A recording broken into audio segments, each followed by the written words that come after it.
Okay, my name is Howard Eber, and I am an alcoholic. I want to welcome everybody to the God Idea, uh, which is a cooperative effort between the Big Book Comes Alive Step Study Workshop, which meets Sundays and Mondays, um, Monday evenings, Sunday evenings, as well as the Big Book Compendium, which meets every day, several times a day in some places. All of those meetings will be put up in the chat during the meeting. Rob will put them up so you can attend them and support them at the same time, and we hope that you do. But we've entered a different phase now where we're getting together. We have a cooperative effort tomorrow evening as well. Thursday night, same time as this, same login as this, but it's Rob, it's Steve Woods and myself going through the book, and we go deep and we have a lot of fun with it. So check it out. Come join us. I think that you'll find it find it rather different.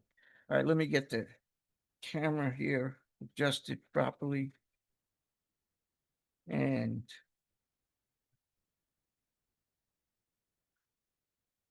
no, that's not working. All right, I think I can get it here.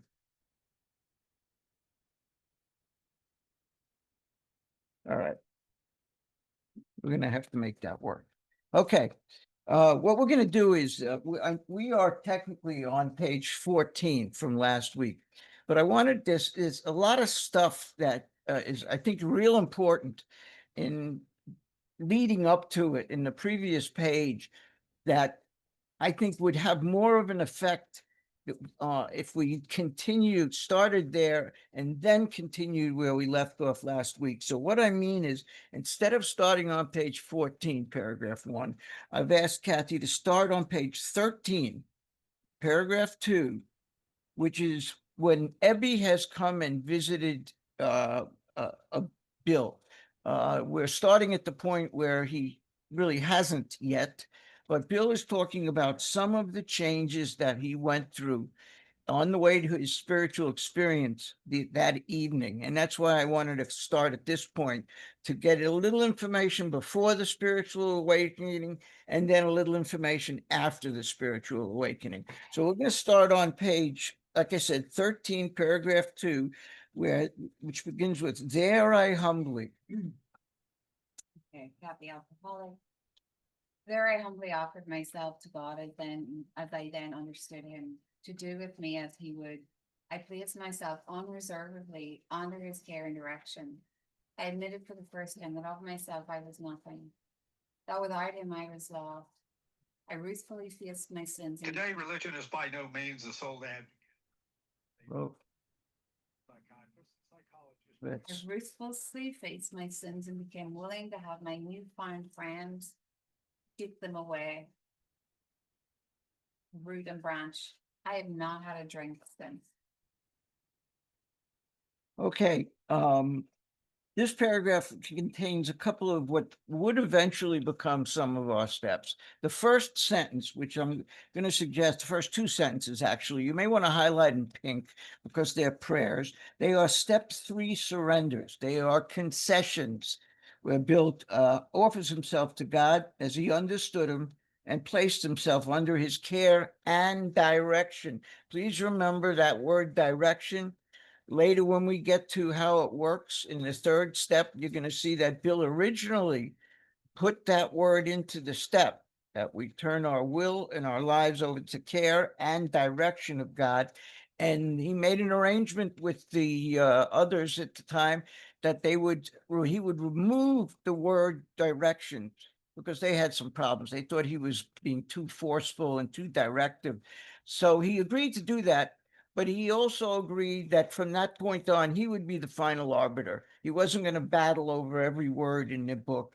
And as a result, the word direction got removed from step 3, but was put into the narrative of step 3 and all through the rest of the pages after that point. So not only is alcoholism cunning and baffling, but Bill Wilson is also. So he gets his way when he wants it. So in the same paragraph, like I said, we started with step 3, and he said, I ruthlessly faced my sins, which sounds like step 4. And then underneath that, he said, I became willing to have my newfound friend capitalized friend, so we're talking about God. Take him away, root and branch, which sounds awful like step 6 and 7. And he hasn't had a drink since, and that date is December 11, 1934. Bill Wilson, 39. My schoolmate visited me and I fully acquainted him with my problems and deficiencies. He made a list of people I had heard or toward whom I felt resentment. I expressed my entire willingness to push these individuals, admitting my wrong. Never was I to be critical in. I was to write all such matters to the utmost of my ability. So his schoolmate visits him. Ebby comes to the hospital to visit him. And I've highlighted visited me in blue because we use blue to indicate approach references. And that's an approach. Ebby came to visit him. He didn't go to Ebby. And I fully acquainted him with my problems and deficiencies. So of course, we're talking about step 5. We made a list of people I hurt or toward whom I felt resentment. Now, that's an interesting point. I'm going to suggest you circle the word hurt and the word resentment because this sentence refers to 2 steps. It refers to step 4 because we're talking about resentments, and it's referring to step 8 because we're making a list of people you'd hurt. So obviously he later, when he wrote the steps, decided to separate them, but originally he had them together. At least it certainly seems that way to me. And then we have steps 8 and 9, where he expresses willingness to approach these individuals. I was to right such wrongs to the utmost of my ability. This is clearly steps 8 and 9. I was to test my thinking by the new thought conscious within. Common sense would thus become uncommon sense. I was to sit quietly when in doubt, asking only for direction and strength to meet my problems as he would have me. Never was I to pray for myself, except as my request bore my usefulness to others. Then only might I expect to receive, but that would be in great measure. I'm going to suggest that you add a sentence after that. It's 3 words. The words are 3 days sober, exclamation point. All of this stuff we're talking about that he did 3 days sober, not 90 days, not after a year, not after a month, 3 days sober, as soon as he was able to come out of the fog and do it. And this sentence, this paragraph contains a sentence that really confused me for a while. That second line that says common sense would then become uncommon sense. And Charlie Parmalee from Joe and Charlie was alive at the time, and I fortunately had a way to reach him, and we talked about that because I didn't really understand what it meant. And he suggested that common sense is another word for your first thought. So before we worked on these steps, our first thought was what? Us. What's in it for me? What do I get out of it? Why should I do it?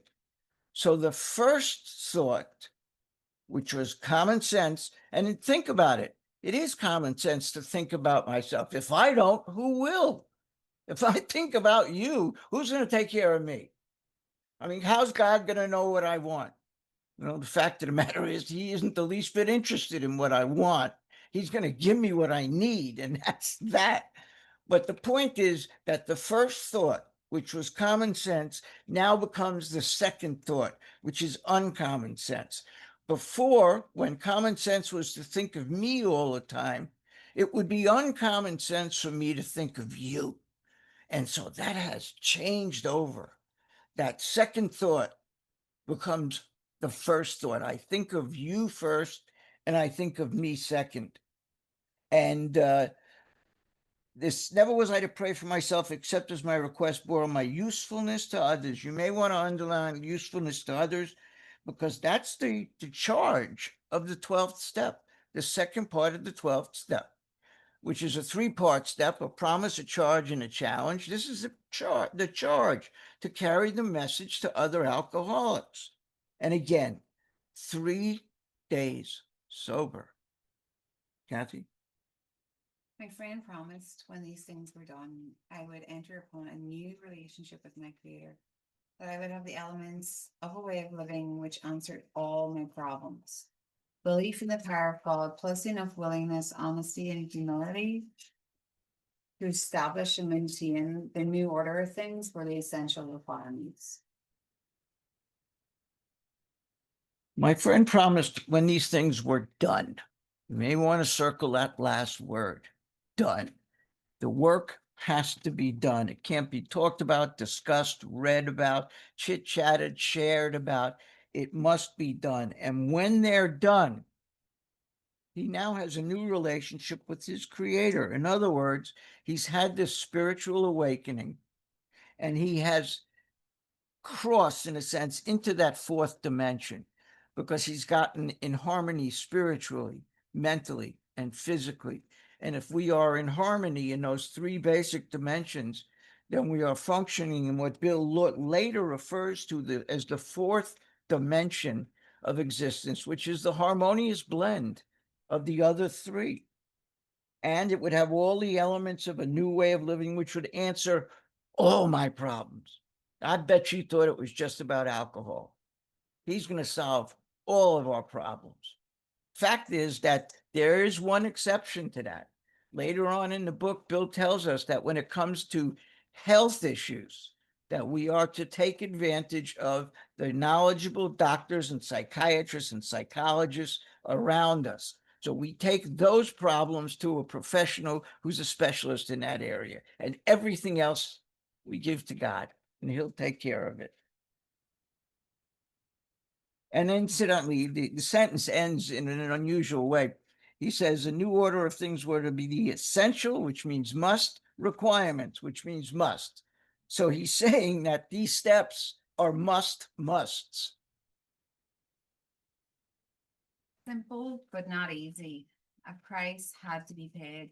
It meant destruction of self-centeredness. I must turn in all things to the Father who presides over us all. No longer can I center my life, my thoughts, my actions on the selfish fulfillment of my desires. Can't do it anymore.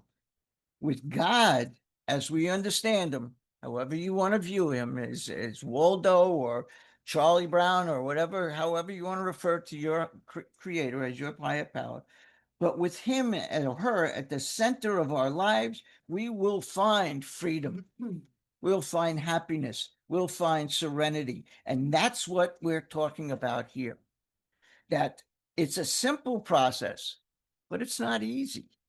It is very simple. This is not difficult to do, but it takes work. And that's why he says it's not easy. And the price had to be paid, and should be in green because it's a must. But what is the price exactly? Well, he says it meant destruction of self-centeredness. And I believe it meant destruction of self-centeredness, selfishness, as well as self-seeking. All three of those things are used almost interchangeably. And for what it's worth, the definition, the difference between those things to me is selfish is when I say it's all for me. It's how I act. I act as if it's all for me. Self-seeking is my constantly asking, what's in it for me? What's in it for me? And self-centered, it's all about me. You're thinking about me. You're talking about me. You're plotting against me. It's all about me is self-centered. How I perceive the world from a self-centered point of view. The world is not heliographic or geographic. It's Howard-graphic. It revolves around me. And again, here's another euphemism for God with Father of Light, as another way of saying God. Yes. These were revolutionary and drastic proposals, but the moment I fully accepted them, the effect was electric. There was a sense of victory followed by such a peace and serenity as I had never known. It was utter confidence. I felt lifted up as though the great clean wind of a mountaintop blew through and through. God comes to most men gradually, but his impact on me was sudden and profound. Bill has gone from quicksand. Remember a few pages ago when he finally conceded and he gave up? He said, quicksand surrounded me on all sides. He has gone from quicksand to this spiritual height in less than 30 days. Less than 30 days. And he says these are revolutionary and drastic proposals. They are not minor variations, minor tweaks to our daily lives. These call for fundamental changes in the way we live and the way we relate to the world. They don't call for minor modifications. The adoption of an entirely new way of life is what is required. And if you're hesitant about that, if you think that's a little radical, that maybe you just tweak it a little bit here and tweak it a little bit there rather than revolutionize everything, ask yourself this question. How is it working so far? If it's working fine, close the book, go home and have a good night. You're in the wrong place. But we're all here because it wasn't working so well. So we do need this revolutionary, drastic change in our behavior. We're not just tweaking the way we live. And he says that God comes to men gradually, which is in reference to spiritual awakening. The difference between spiritual awakening and spiritual experience is nothing. We're about to see in the next chapter that it's just a difference of words and indicating a difference of time, that a spiritual awakening happens gradually. I think the best explanation is the one Bill gives in the Spiritual Experience Appendix when he says it is of the educational variety because it happens gradually over a period of time. This, what we are doing today, is the educational kind, and it will lead in time to the spiritual enlightenment, to the spiritual awakening. Spiritual experience is sudden. That white light experience, that burning bush experience, that instantly changes a person. And I've known some people over the 30 some odd years I've been around that have said they've had those spiritual experiences, but I don't know a single one who's still around today. God's honest truth. I don't. Because you may have had an experience. I've had many spiritual experiences, but I recognize that they are fleeting.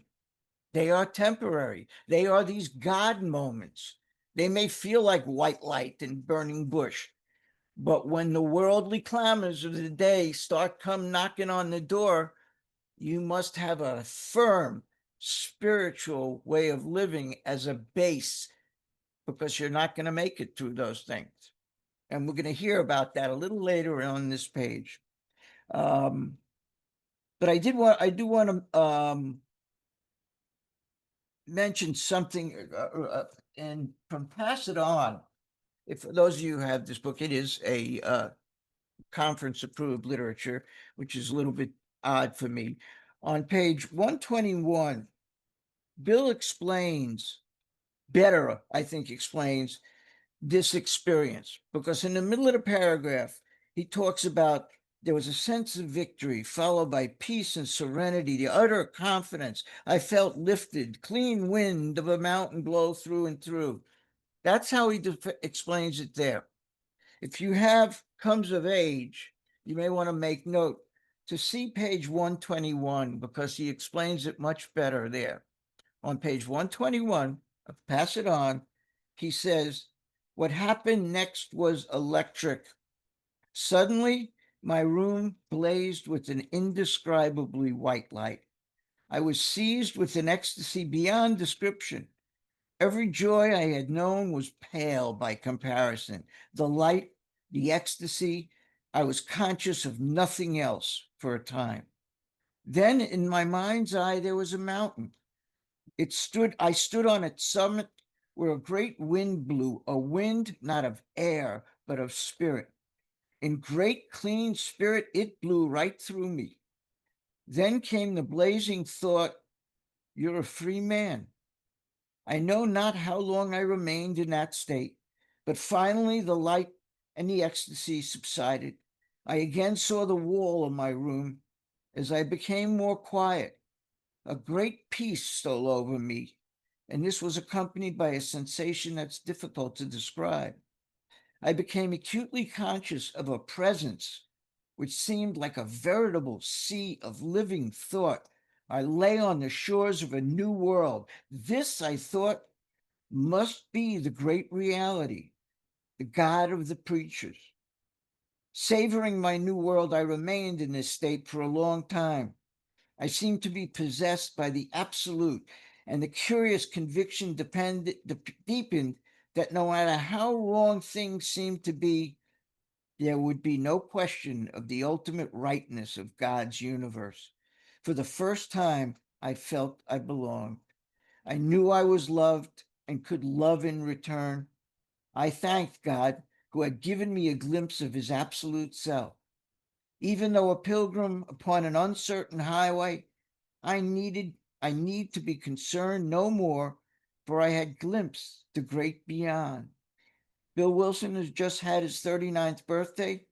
He still had half of his life left before him, and he always said that experience, he never doubted the existence of God after that, and he never had another drink. And I want to just fill you in on something else that I find kind of interesting. And it's from Susan Shaver's book, My Name is Bill. And she says the following, because this description of being on a mountaintop that Bill describes as his experience, maybe not, maybe not. Bill's paternal grandfather, his father's father, who was also named Bill Wilson, William C. Wilson, was an alcoholic and a quarryman. For years, he had run this house, an inn in East Dorset, was called the Old Barrows House, Barrows. It eventually was changed to the Wilson House, which is how it now is recognized. But Grandfather Wilson, one Sunday morning in despair, he climbed to the top of Mount Aeolus, which was the big mountain behind their home, and he beseeched God to help him. He was drunk, he was desperate, and he was begging God to help him.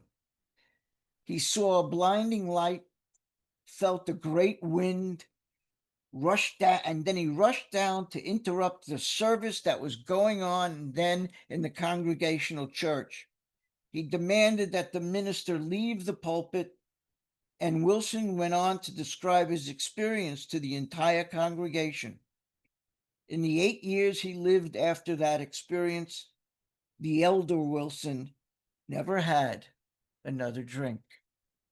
So perhaps the often told story of his father came to mind when Bill had his spiritual experience in 1934, and it was remarkably similar to that of the old innkeeper near the summit of a windy mountain in 1877. And that's when his grandfather had his experience. Or perhaps it was only that the nurse inadvertently contributed to the event by leaving the windows in Bill's room open. Think about that. That's where he felt the wind. He was in this transported state of mind. It's something to think about, but be that as it may, there's just an interesting tale about Bill's background and where some of these things came from. So I'm going to turn it back to Kathy for this paragraph. For a moment, I was alarmed and called my friend, the doctor, to ask if I were still seeing. He listened in wonder as I talked. finally he shook his head saying, something has happened to you. I don't understand, but you'd better hang on to it. Anything is better than the way you were. Good doctor now sees many men who have such experiences. He knows they are real. Rob, you got 14-3 by any chance?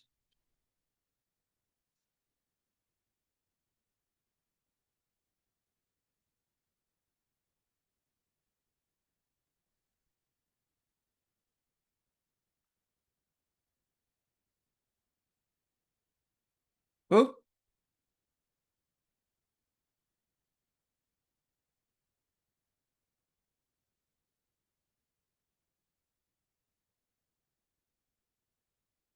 there we go. Bill visits with Ebby, the town's hospital, on his last treatment there, his fourth stay at the hospital. And he seems to have this experience. Hours later, depressed and delirious, Bill cried out, I'll do anything, anything at all, if I'll at all that there be a God, but let him show himself. He then witnessed a blinding light and felt an ecstatic presence of freedom and peace. And we just read about that. Shaken, he confided in Dr. Silkworth. Doctor, am I hallucinating? Something has happened to you I don't understand, he said. But you'd better hang on to it, as Kathy said. Anything is better than what you had a couple of hours ago. Now, if Dr. Silkworth is one of what Bill calls the chain of cosmic coincidences that led to the birth of Alcoholics Anonymous, that if Dr. Silkworth was not on duty at the hospital on that evening, and a doctor or a nurse came in and Bill told him that, the chances are that person would have turned, let's give this guy 10 milligrams of Valium and put him to sleep. He's hallucinating. But that wasn't what happened. Dr. Silkworth was there, and this man of science abandoned his knowledge of science and recognized the spirituality of the moment. He didn't snow Bill. He didn't knock him out. He thought, this is real. Whatever it is, it's real. Okay. While I lay in the hospital, the thought came that there were thousands of hopeless alcoholics who might be glad to have had what had been so freely given to me. Perhaps I could help some of them. They in turn might work with others.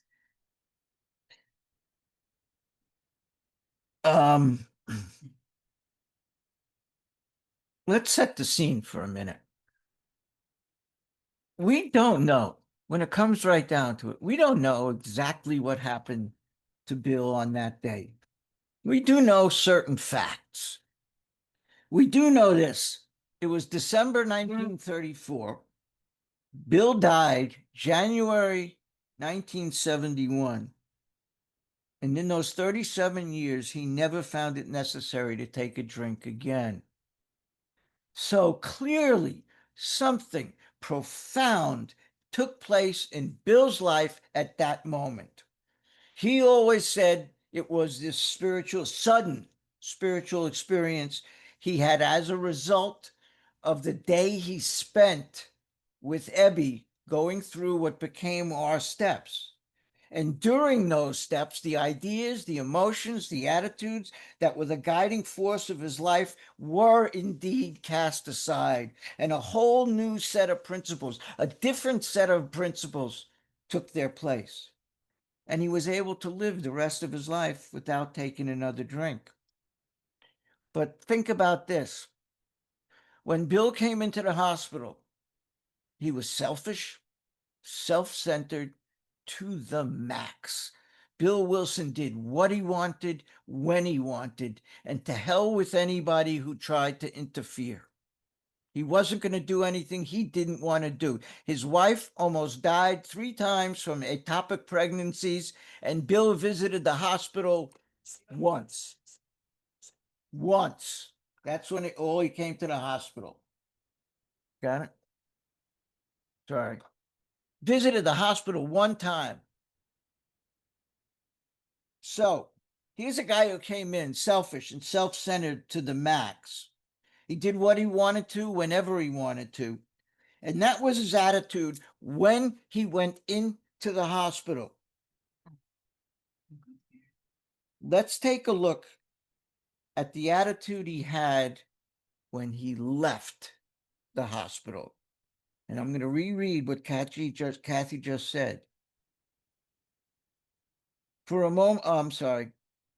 While I lay in the hospital, the thought came that there were thousands of hopeless alcoholics beyond human aid, incidentally, who might be glad to have what had been so freely given me.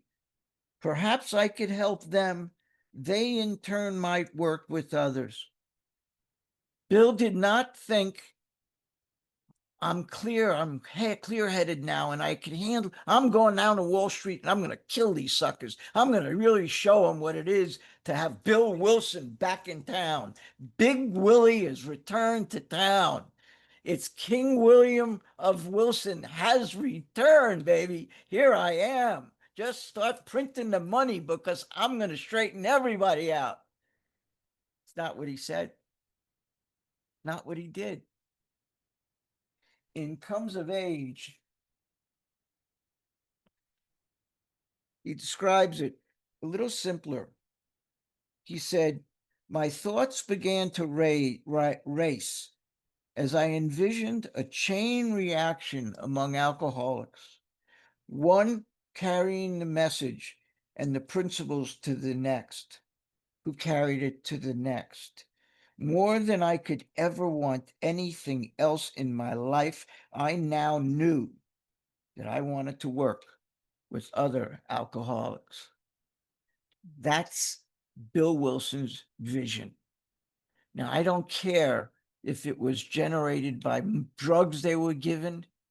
I don't care if it was withdrawal from those drugs. I just know the facts. And the facts are, this was not the same man who entered that hospital. And when he had that experience, all he thought of was this vision of an endless stream of alcoholics helping each other one on one on one on one. And think about this. I always go tell my sponsees to think about the fact that there are millions of according to AA World Services, 2.1 million alcoholics in the world today. I think that's a low estimate, but add in all the people from other anonymous fellowships who have had their life saved by the 12 steps that Bill Wilson wrote. And think about this. Every one of them came from one of two people. Their line is drawn to Bill Wilson or it's drawn to Dr. Bob. I know my line comes from Dr. Bob. But my sponsor was sponsored by a guy who was sponsored by a guy who was sponsored by Dr. Bob. That's my genealogy. That's my history. I think everyone should be interested to try and find out where you come from. But it's fascinating, isn't it, to think about the fact that millions and millions of people, and it all came from two people. It wasn't like one in this country and one in that. Two people. Amazing. Is it odd or is it God? Unbelievable. All right, Kathy had a 10 to something, so let me continue. Bottom of 114, page 6. My friend, and now we're talking about Ebby, because it's lowercase f, emphasized the absolute necessity. Please circle that in green. It's a must. Of demonstrating these principles. Please underline demonstrating these principles, and these principles are the steps in all my affairs. And you may want to add to that sentence, because I've added the phrase, if I sought permanent sobriety, because we do have the ability to achieve permanent recovery, permanent sobriety. Yes, it is a one day at a time program.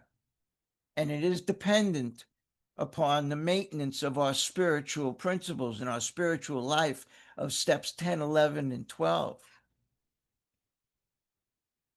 What do you, 5? Whatever. Yeah. I'm sorry.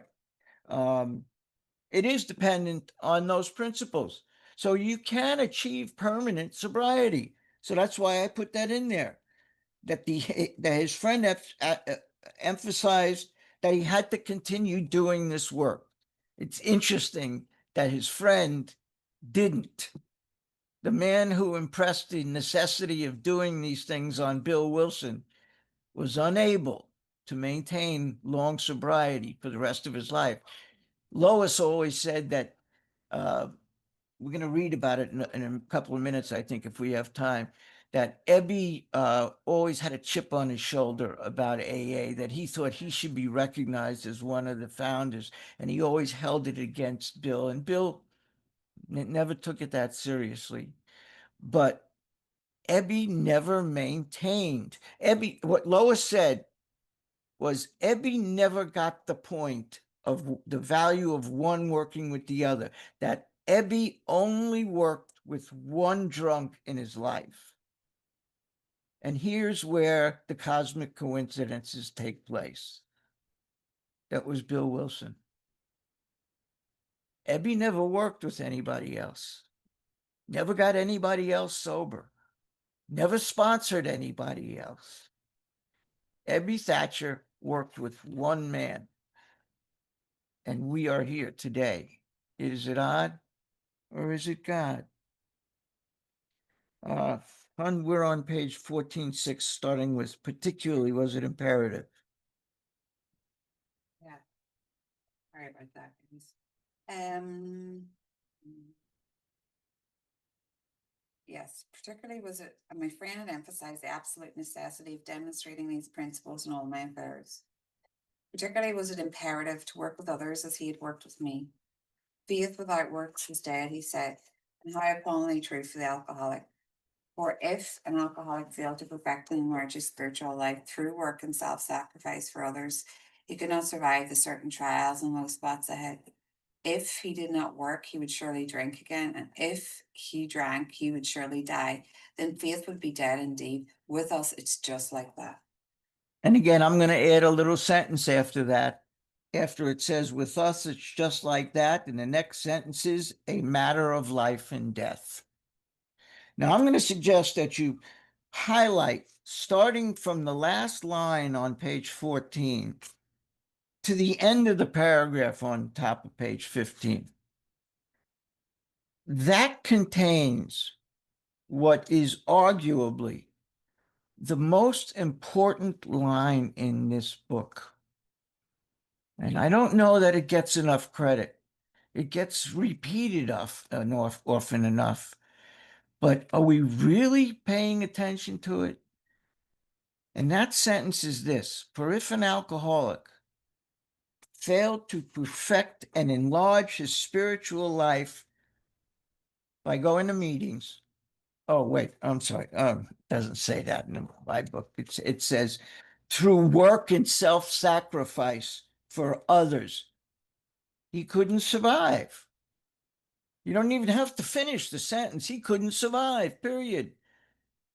But he went on to say the certain trials and low spots. Certain means surely, something that happens beyond a doubt, for sure, inevitably, unquestionably, it will happen.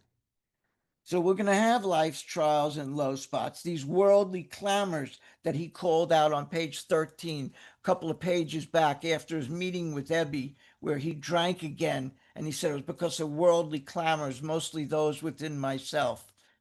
Life's everyday bullshit. Can't survive it unless we have a solid spiritual base. And that comes from not making 90 meetings in 90 days. It comes through intensive work with others and self-sacrifice for others. And if he didn't do that, he would surely, once again, guaranteed drink. And what happens when we drink? It's a death warrant. we surely die. So when he says that strong warning, then faith would be dead. With us, it's just like that. It is a life and death matter, life or death matter. There are, I think I might have mentioned this. I believe there are two types of people who go to meetings. There are doers who are too damn busy to judge anybody. They're busy doing the work of self-sacrifice and intensive work with others. Those are the doers. Then there's the judges who are too damn busy judging to do any of the work. And I think that's what it comes down to. You're either a doer or a judge. That's what my experience tells me. Kath? My wife and I abandoned ourselves with enthusiasm to the idea of helping other alcoholics to a solution of their problems. It was fortunate for my old business associates to remain skeptical for 1.5 years, during which I found little work. I was not too well at the time and was plagued by waves of self-pity and resentment. This sometimes nearly drove me back to drink, but I soon found that when all other measures failed, when all other measures failed, work with another alcoholic would save the day. Many times I've gone to my old hospital in despair. On talking to a man there, I would be amazingly lifted up and set on my feet. It is a design for living that works in rough going. Absolutely. My wife and I abandoned ourselves with enthusiasm. With enthusiasm. The word enthusiasm comes from the Greek word theos, which means God. So the definition of enthusiasm really is having a God within us. And when he says he wasn't too well for 1.5 years, he was talking about those periods of deep, dark depression. You got to understand that Bill had gotten sober, but Bill didn't have a job. Bill didn't work. He had his source of income was his wife and whatever he can get by handouts. Between 1939 and 1940, according to Lois, as Lois remembers it, on page 126, for those of you who are counting, on page 126 of Lois Remembers, she says that in 1939 to 1940, she and Bill moved 51 times. Handouts. Bill, come stay here. Come stay with us. Come stay with us. Come stay with 51 times. There are only 52 weeks in a year. It's unbelievable. You know, that he had a depression that he ever came out of is a wonder. But that's what he's talking about. He was not too well, plagued by waves of self-pity, which to me means he was restless, irritable, and discontent, that the spiritual malady was returning. But what did he do? He did what he said to do at the top of the page. When all other measures failed. In other words, not just when he feels like it, but especially when he doesn't feel like it, working with others is vital. So saying, I had a good day, I don't need to go to a meeting is selfish, because that's misunderstanding why we go to meetings. He knows that no matter what happens, especially when things are bad, working with other alcoholics will save the day. That our steps are designed for living, which works in rest. Now, you may want to add a word there, incidentally, where it says designed for living that works in rough going. I would add the word especially in rough going. Works especially in rough going. Not just when things are good, but it works especially when things are not. So if you want to maintain that spiritual life, intensive work with others and self-sacrifice will save the day. Okay? We commenced to make many fast friends, and a fellowship has grown up among us, of which is a wonderful thing to feel a part. The joy of living we really have, even under pressure and difficulty. I have seen hundreds of families set their feet on the path that really goes somewhere. I've seen the most impossible domestic situations righted, feuds and bitterness of all sorts wiped out. I've seen men come out of asylums and resume a vital place in the lives of their families and communities. Business and professional men have regained their standing. There's scarcely any form of trouble and misery which has not been overcome among us. In one Western cities and its environs, there are 1,000 of us in our families. We meet frequently so that newcomers may find the fellowship they seek. At these informal gatherings, one may often see from 50 to 200 persons. We are growing in numbers and power. There's so much here. We're going to try and get it in. A fellowship has grown up about us. Please highlight that, because that's how a fellowship grows up about us. I take you through the book, and you take Rob through the book, who takes Paul through the book, who takes Sherry through the book, who takes Melissa through the book, who takes Trey through the book, and we're building a fellowship about us. A fellowship about us isn't built by going to the same meeting, sitting next to the same knucklehead, and gossiping about the same people every night. That's not how you build a fellowship. It's how you build resentments. You build a lot of stuff to work out in your fourth step, but it's not how you build a fellowship. You build that fellowship like that. Kathy and I were at a convention in Ireland a few months back, and at dinner, we sat down at a table where there were six generations of my line. I sponsored John, who was next to me, who sponsored the next guy, who sponsored the next guy. We had this chain of six people at the same table, all within 2 years of one another. That's how you build a fellowship about you. I'm telling you, I still get chills thinking about that night. It's an extraordinary experience. And he says here, the joy of living we really have under pressure and difficulty. Pressure and difficulty. Another way of saying trials and low spots. It means worldly clamors. It means life's vicissitudes. And then he says, we meet frequently so that newcomers may find the spirit they seek. We don't meet frequently so we can come dump our stuff in the middle of the room, stink up the place, and leave. We don't come to meetings for an hour's relief, although a lot of people do. And I don't know why you do that. Why come to a meeting and get relief for an hour and only have to return the next day to get more relief? We are offering freedom, not relief. You want relief? Do that. You want freedom? Work these steps. Hun? An alcoholic in his cups is an unlovely creature. Our struggles with them are variously strenuous, comic, and tragic. One poor chap committed suicide in my home. He could not or would not see our way of life.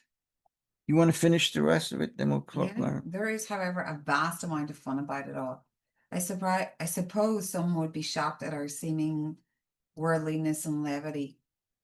But just underneath there is deadly earnestness. Faith has to work 24 hours a day in and through us or we perish.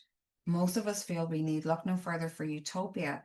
We have it with us right here and now. Each day, my friend's simple talk in our kitchen multiplies itself in a widening circle of peace on earth and goodwill to men. Bill W., co-founder of AA, died January, 24th, 1971. An alcoholic in his cups is an unlovely figure, an unlovely creature. We are difficult, impossible people to love. Think about what we do to the people closest to us. We are not lovable creatures.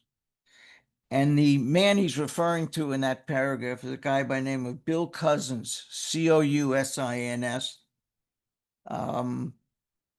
Bill Cousins was staying in Bill Wilson's home. He was an attorney, but he didn't always see Bill because he had odd hours. He worked during the day and he was a gambler at night, which was his secret. And Bill and Lois went on a vacation to go visit Fitz Mayo in Virginia, where they were living. And when they came back, when Bill opened the front door, this woof of gas hit him in the face. And he told Lois to stay where she was, and he ran in and saw that Bill Cousins had committed suicide by running a pipe from the gas oven into his room. Because what Bill Cousins was doing was at night, when Bill and Lois were sleeping, was stealing their jewelry and clothes so he can pay his gambling debts. So when Bill says he could not or would not see our way of life, that's what happened to him. He could not work those steps because he was still active. It just, his disease came out in the gambling and the secrecy and the lying and the deceit. So he couldn't practice the steps because he was still in his disease, in his ism. And he would not because he was not working it. Period. If you don't want to do it, you're not going to do it. So this is another reference to people who don't get sober, cannots and will nots. And I love this next part. There's a vast amount of fun about it. That's a promise. Highlight that in pink, that first sentence. There is a lot of fun about it. People are shocked by our worldliness. Worldliness means we're just down to earth. We are not pious. We're not religious people. We're not dull people. We are worldly people. And our seemingly worldliness and levity. Here's a definition of levity that so perfectly fits us, it's unbelievable. Levity, I found a different definition was lack of lack of seriousness, inappropriate lightness of speech or manner. Inappropriate. Think about that. We tell stories amongst ourselves that are freaking hysterical. You tell that same story to your next door neighbor or your relative or your coworker, and they're going to be like, oh my God, that was terrible. I think it's hysterical. You think it's hysterical because it is. But we have that worldliness, we have that levity, but underneath it is a deadly earnestness. In other words, we make jokes, but life ain't no joke. And I think that's what he's saying. We are good at making jokes, but life ain't no joke, and we all know that. This has to work 24 hours a day. Originally, that last sentence read, God has to work 24 hours a day in and through us. And Dr. Howard put a line through the word God and replaced it with faith and initialed it. If you read the book that started it all, which has all the original manuscripts, and I don't have the time to show you that page, but Dr. Howard crossed out the word God and he wrote a comment. And the comment was, who are we to tell God what he has to do? Makes sense, doesn't it? Makes a lot of sense. So we changed it to faith has to work, not God has to work, because we have no right to tell God what he has to do. That's very perceptive of him. We had some extraordinary people helping us out with this book. And most of us feel we look no further for utopia. We have it right here and now. That created some controversy with the Catholic Church, but Bill got through it. And then Bill died Sunday, January 24th, 1971, the day of his 53rd wedding anniversary. That's when Bill passed away. He was 36 years sober, 75 years old, prematurely dead, lung disease, because Bill smoked till the day he died. He was one of those guys who would be carrying around an oxygen tank and a cigarette at the same time. So we're now going to move into there's a solution. Hopefully we've identified. Remember, I suggested in the beginning, we put little check marks next to points that we identify with Bill. And hopefully you'll find a number of those check marks so that we'll be thinking, well, if he can do it, I could do it. What is it he did? And it's not a coincidence that the next chapter is entitled, There is a Solution. We're asking a question. He's given us the answer. So come join us next week when we find out about the solution, not many solutions, a solution. Thanks for having us.